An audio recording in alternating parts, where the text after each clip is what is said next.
Baking a giant pickle doesn't cut it. Second thing, I'm a little concerned if you have another son that you name it Q. Is that a possibility? No Q source. No okay, Q source. Right. And then the other thing that jumped out, the overall theme that jumped out was the Holy Spirit is working with you in evangelism.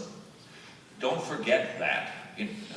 Would you consider yourself to be a good person? The Holy Spirit is working with you if we are trying to accomplish the same thing that He's trying to accomplish. So we want to make sure that we don't fall into the trap of the modern day evangelical movement. Hey, it'll make your life better, you'll get happier.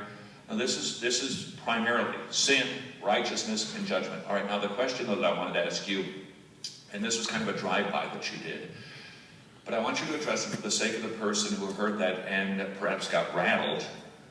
John 16, where the primary sin is unbelief in Jesus Christ. Sometimes people hear that and they go, oh no, sometimes I do that. I don't believe like I should. Did I commit the sin against the Holy Spirit? Yeah, that's a great... I just met with a guy, a college student. Well, I've met with him a series of times, but last week I met with him. And he is... and you've all met these guys. Maybe you've been one of these people. I certainly was when I was in high school, when I was newly converted.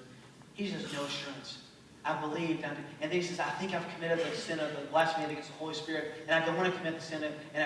The person who's concerned about that has not committed that sin. That's a final judgment sin. And by the way, specifically in Luke 12, when the blasphemy of the Holy Spirit is brought up, that's specifically attributing the works of God to demons. That's the blasphemy of the Holy Spirit in a technical sense. But it is a sin for which you cannot be. Unbelief is a sin for which you cannot be forgiven in the end. So I think that this is, what the Father says in Mark. I believe, help my unbelief. All of us are going to have moments of weakness. Well, I do. I'll be honest and tell you, I was driving along a few weeks ago and just said, do I really believe this stuff? I think it's a good, healthy thing when you just stop to say, just checkpoints. Test yourself to see if you're in faith, 2 Corinthians 13:5. But the person who struggles with whether or not they believe, the gospel's two parts, Todd. It's facts to believe and response to be made. Do you believe the facts? The gospel record.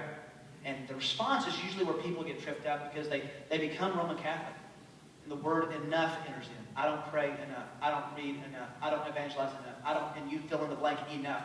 And the answer is you're never going to do enough. When is enough? So it's going back to Christ did it.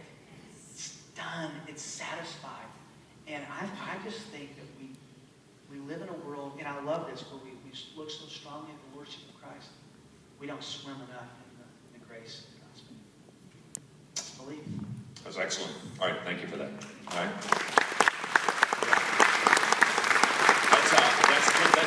That's kind of a razor of the gospel, isn't it? So if you ever find yourself with the enough business, I didn't read my Bible enough today. Of course you didn't read your Bible enough today.